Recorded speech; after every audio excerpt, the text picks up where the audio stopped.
औज़ुबिल्लाहिमिनश्शैतानिर्रजीम बिस्मिल्लाहिर्रहमानिर्रहीम। अस्सलाम वालेकुम नाज़रीन, मैं हूं आपका होस्ट राना रमज़ान और आप देख रहे हैं मेरे यूट्यूब और फेसबुक चैनल।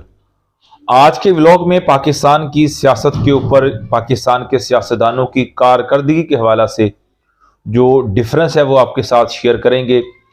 दुनिया का सबसे मुस्तनद जो अदारा है ब्लूमबर्ग का जो एक सर्वे आया है और ब्लूमबर्ग की जो रिपोर्ट आई है वाज़िया तौर पे इन गुज़िश्ता 5 सालों की कारकर्दगी के हवाले से वो आपके साथ शेयर करेंगे।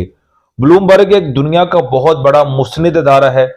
उसकी रिपोर्ट जो है वो पाकिस्तान के हवाला से जो शाया की गई है वो आपके साथ शेयर करेंगे। ब्लूमबर्ग की एक रिपोर्ट के मुताबिक मुआशरत के लिहाज से पाकिस्तान को सबसे ज़्यादा अच्छे तरीके से जिस सियासतदान ने चलाया और पॉजिटिव जो वे मिले पाकिस्तान को, उनमें से सबसे पहला नंबर जो है वो इमरान खान साहब को दिया गया। ब्लूमबर्ग ने ये रिपोर्ट किया कि जैसा कि कोविड भी था, कोरोना की सूरत हाल भी थी, इसके बावजूद और उसके साथ साथ जिस तरह ओवरऑल पाकिस्तान की बरामदात या पाकिस्तान के जो ज़खायर थे उनके हवाला से या पाकिस्तान की जो मुआशरत ने जिस तरह जो है वो ग्रोथ में आई, उस तमाम सूरत हाल को नोट करते हुए ये नंबर उन्होंने दिया है कि इमरान खान साहब की जो परफॉर्मेंस थी वो इन दोनों सियासतदानों से बेहतर थी। नंबर 2 पे आते हैं मियां नवाज शरीफ साहब। मियां नवाज शरीफ साहब को दूसरा नंबर इसलिए दिया गया है कि इनका तजर्बा बहुत ज़्यादा अहमियत का हामिल है। ये मोस्टली जो है वो ताजरान जो ग्राउंड है उसको बहुत ज़्यादा डीपली समझते हैं और कुछ मिडल ईस्ट के जो ममालिक हैं जिनमें सऊदी अरेबिया है, यूएई है, कतर है, तो इनके साथ जो है वो मुस्लिम लीग नून के नवाज शरीफ साहब के काफ़ी अच्छे रवाबत हैं, जिनकी बना के ऊपर पाकिस्तान को सपोर्ट मिलती है। तो नवाज शरीफ साहब को इसका दूसरा नंबर दिया गया है। अब तीसरी जमात आती है जरदारी फैमिली। यकीनन आप इस बात से अब इस्तेफादा तो नहीं करेंगे कि कभी भी जो है वो आसिफ अली जरदारी साहब ने पाकिस्तान की मौशत के लिए बेहतरी की है, लेकिन अब नंबर जो है वो जस्ट 3 ही है, क्योंकि पाकिस्तान में 3 ही जो है वो पार्टियों ने है वो अपनी हुक्मरानी की है, पीटीआई हो, नवाज शरीफ साहब की पार्टी हो या आसिफ अली जरदारी साहब की। तो जो पहला नंबर इमरान खान साहब को दिया गया और कारकर्दगी की बिना पर दूसरा नंबर जो है वो मियां नवाज शरीफ साहब को दिया गया और तीसरा नंबर जो है वो आसिफ अली जरदारी को गया। अब बात करते हैं कि सबसे पहले जो पाकिस्तान के अंदर डॉलर का जो रेट था जब इमरान खान साहब की हुकूमत थी, उस वक्त डॉलर का जो रेट था वो 186 रुपये था। उसके बाद जो हुकूमत आई मियां शहबाज शरीफ साहब की, तो वही डॉलर पहुंच गया 310 रुपये का। ये वाज़िया डिफरेंस आप देख सकते हैं कि जस्ट 1 साल के टर्नओवर के अंदर किस कदर इजाफा हो गया था डॉलर के रेट में। उसकी बात करते हैं पाकिस्तान में पेट्रोलियम मसनूआत के ऊपर। तो जब इमरान खान साहब की हुकूमत का आखिरी मंथ था, उस मंथ में जो पेट्रोल की प्राइस थी वो 149 रुपये थी, जबकि मियां शहबाज शरीफ साहब की हुकूमत में पेट्रोल की जो हाई स्पीड थी वो थी 310 रुपये प्राइस पहुंच चुकी थी और इस वक्त जो मौजूदा रेट है वो भी 273 रुपये है।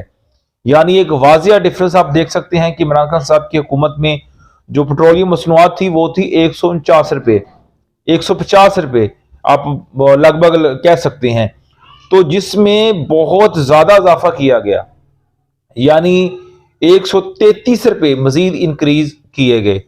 उसके साथ साथ बात करते हैं महंगाई की शरह। 2022 में महंगाई की जो शरह थी वो 12% थी।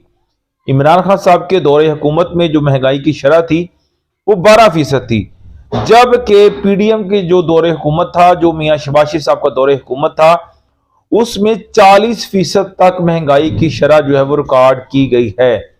यानी जब से पाकिस्तान बना है, पाकिस्तान की वजूद की तारीख से लेके अब तक 2024 तक पाकिस्तान की तारीख की सबसे फीसद शरह जो नोट की गई वो मियां शहबाज शरीफ साहब की हुकूमत में रिपोर्ट की गई है।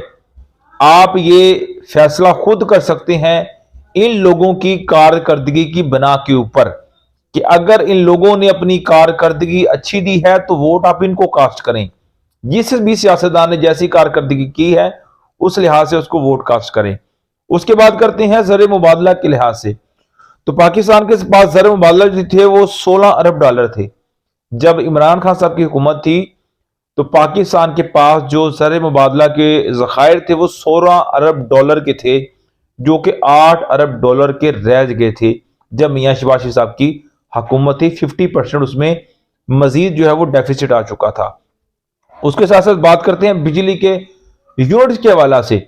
तो पाकिस्तान में जो बिजली का रेट था वो था 9.5 यानी 9.5 रुपये था रेट जब इमरान खान साहब की हुकूमत थी, और जब शहबाज शरीफ साहब की हुकूमत थी तो वही रेट जो था वो 17 रुपये तक पहुंच चुका था।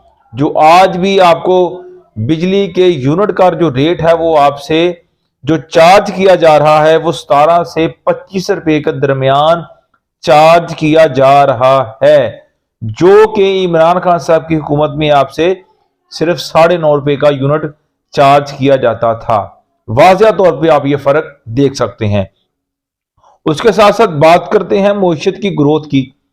तो कोरोना के बावजूद, इतनी ज़्यादा परेशानी की सूरत हाल के बावजूद जो पाकिस्तान की ग्रोथ शरह थी वो थी 6%। पाकिस्तान 6% की ग्रोथ से जो था वो शरह से ग्रोथ कर रहा था, और जो शहबाज शरीफ साहब की हुकूमत में 0.5 के ऊपर आके ठहर गई थी। यानी किस कदर इस मुल्क पाकिस्तान को नुकसान पहुंचाया था मियां शहबाज शरीफ साहब की हुकूमत ने और पीडीएम के टोले ने। उसके साथ साथ बात करते हैं हम बैरून मुल्क जाने वालों की तादाद। यानी आप से मैं सबसे पहले ये बात शेयर करना चाहूंगा कि जब किसी भी मुल्क के अंदर बेरोजगारी बढ़ जाती है तो उस वक्त जो है वो उस मुल्क के बासी, उस मुल्क के शहरी जो है उस मुल्क को छोड़ने पे ऊपर जो मजबूर हो जाते हैं। तो यही वजह बनी इन लोगों को भी पाकिस्तान छोड़ने की। इमरान खान साहब के दौरे हुकूमत में तकरीबन 1 लाख पाकिस्तानियों ने जो है वो बैरून मुल्क का सफर का इंतखाब किया, या बैरून मुल्क का उन्होंने इंतखाब किया और बैरून मुल्क गए।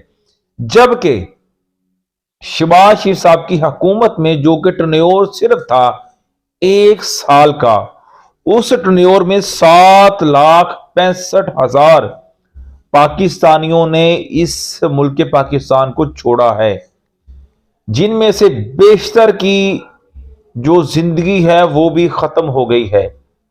यकीनन आप लोगों ने ये वाकयात सुने भी होंगे, देखे भी होंगे कि जिन लोगों ने यूरोपियन ममालिक का इंतखाब किया था तो गलत रस्तों से जब वो जाने पे मजबूर हुए तो उनकी मवाद भी वाकया हो गई थी, जिनमें बहुत सारे लोग जो है वो समुंदर में डूबकर हलाक हो गए थे। तो यानी एक आप परेशानी की सूरत हाल इसे कह सकते हैं कि 7,65,000 लोग इस बात पे मजबूर हो गए थे कि उन लोगों को ये महसूस हो रहा था कि उनका मुस्तकबिल इस पाकिस्तान में महफूज नहीं है, जिसकी वजह से उन्होंने इंतखाब किया कि हम इस मुल्क को छोड़ने का फैसला करते हैं। तो नाज़रीन, ये वो वाज़ेह डिफरेंस है जो मैंने आपके साथ शेयर किया है कारकर्दगी के लिहाज से। इमरान खान साहब की कारकर्दगी आपके सामने है, और पीडीएम बिलावल भुट्टो जिसमें शामिल है, मौलाना फजलुर रहमान शामिल है, जिसमें नून लीग का वाज़ेह तौर पे किरदार है, जिसकी बैक के ऊपर मियां नवाज शरीफ साहब की सपोर्ट थी, शहबाज शरीफ साहब के पीछे। ये कारकर्दगी आपके सामने है। अब ये फैसला आपने करना है कि 8 फरवरी को आप किसका इंतखाब करेंगे। क्या आप उन लोगों का इंतखाब करेंगे जिन्होंने इस पाकिस्तान को डैमेज किया, जिन्होंने पाकिस्तान को नुकसान पहुंचाया, या आप उस इंसान का इंतखाब करेंगे जिसने पाकिस्तान के लिए बेहतरी की, जिसने पाकिस्तान की आवाम के लिए बेहतरी की, जिसने पाकिस्तान की कौम के लिए बेहतरी की? क्या आप उसका इंतखाब करेंगे? तो नाज़रीन, आज के व्लॉग के लिए इतना ही। अपना ख्याल रखिएगा और अपने इस चैनल का भी।